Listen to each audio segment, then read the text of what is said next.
it's interesting because Mark Twain also wrote a book called The Mysterious Stranger. I'm not sure if you're familiar with that one.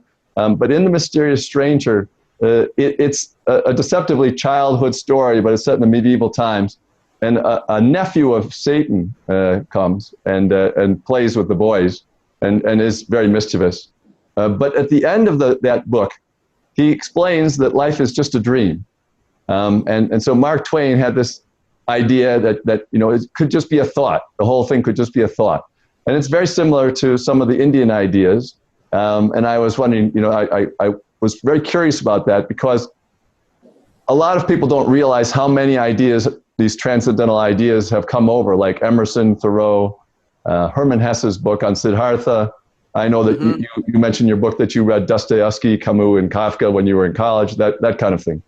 And so all these people, usually just bits and pieces of the ideas from India, they don't really have a clear idea. So one of the things I'd like to do is, we don't even understand the ideas of Darwin and Einstein here. It's not because they're complicated. It's because they're popular misperceptions of these ideas. And there are a lot of popular misperceptions of the big ideas from India as well. And I really enjoyed reading your book, talking about, how to look at some of those ideas. So maybe one thing we can talk about is a little bit about how you reacted to some of the Western authors, and then we'll talk about your reaction to Alexander the Great, which I loved on your video. I'm still being trolled for that Alexander the Great idiot stuff in India. Yeah, exactly. In India. Anyway, about the way… See, you're talking about ideas. So this is something very hard for Western societies to wrap their head around this, the Indian perception, because even Mark Twain went out to say they are the most incomprehensible people, though they are the most interesting in some ways. So this is happening because, see, in our culture, we don't give any significance to human thought or human ideas, because all our ideas are coming from a limited perception that we have had of some aspect. It is like, it is a million-piece jigsaw, but you find 3 pieces and you think, oh, this is a buffalo, this is a bear. It's a wrong perception. So whatever ideas you have, whatever thought process you have, that is not of any significance in the Indian way of looking at things. The Indian way of looking at things is about perceiving reality as it is, beyond your sense perception. Why I'm saying beyond your sense perception is because your eyes, your nostrils, your tongue, your touch, everything, all the senses are actually culturally trained. What kind of smell is pleasant in America? We think it's not so pleasant out here. What is very, very fragrant and wonderful here, you may think it's too strong or something else. I'm saying the same… Right. With taste, probably it's much more visible. In India, the spirit of India is chili, all right? Without spice, we can't exist. If you eat the spice that we eat, people will think you're suffering corona or something, because you will become both runny nose and breathless. Both will happen to you. So, the senses are culturally trained, there are genetic aspects, there are other things. I think you said, Mark Twain said, the nephew of the Saturn visited, but Saturnism is not a genetic trait.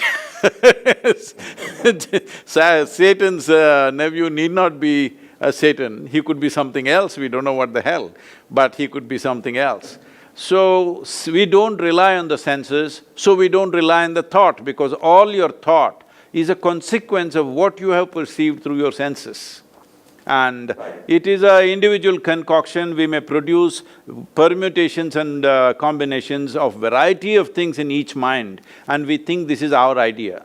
So we don't look at life as a bunch of ideas, we look at life as there is a fundamental reality, upon that a consequent reality has manifested itself. So the consequent reality, we look at it one way, and the fundamental reality, we look at it another way. So our perception has to become more profound to understand the fundamental reality, and consequent reality, you need a certain one kind of perception. For fundamental reality, you need another kind of perception. So the whole Indian culture is fundamentally not about generating ideas, but sharpening your perception. When I use the word perception, people are generally referring in the Western society, it took me some time to understand this, people are referring to their opinions as perceptions. No, perception is what you perceive. Like you see, this is light, this is darkness, this is your perception. Well, even this can be debated because if there is an owl, the bird owl, I think somewhere in the Huck Finn there is something about the owl. If I remember right, it's been many, many years since I read this. Absolutely.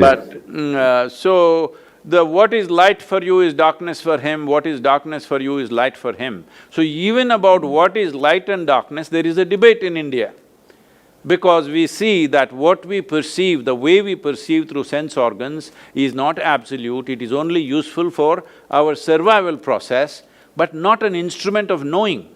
So our whole focus is on knowing something, not developing my own idea. So it is not about Eastern idea versus Western idea. West has many ideas with which they have created societies which are comfortable for them according to their ideas. But in the East, we are not concerned about our ideas, we know our ideas are nothing, they will come up today and tomorrow. The same idea which I thought is very smart when I was 18, when I am 25, it looks stupid.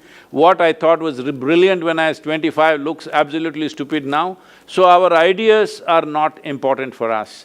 For us, how can I bring profoundness to my perception? This is what it is about. That is why it looks so bizarrely different. Well, it's, I understand it, and I think for the rest of the conversation, just for the audience here, we're going to make the assumption, for the sake of the argument, as we say over here, we're going to make the assumption that everything that is described in the yogic tradition is all accurate. That is, the perceptions, the experiences that are described, the experiences of enlightenment, the experiences of what's happening from life to life and so on. We're going to assume that that's all accurate because it's the easiest way, I think, to now talk about that, because even if we just go based on what we perceive and what our experiences are and we record them, we're still need some way of sorting them out between the people who, if there's an objective reality. If I can say this, no, you should not assume it is perfectly correct, because this is a land of seekers, this is a land of seeking. There are no absolutes here. It doesn't matter who comes, even those people whom we consider as divine entities, when they came, all they got from us was questions and debate. Never could they ever give a commandment to us, because you cannot give a commandment to an Indian. An Indian is an endless argument, because he will argue with himself, he'll argue with everybody, because he is a seeker. He is a seeker, he is always seeking, and he knows the instruments and faculties that we have right now is not good enough to know everything. So he is constantly debating and arguing. So we should never assume that whatever we are saying is absolute. Well, this is our level of perception right now.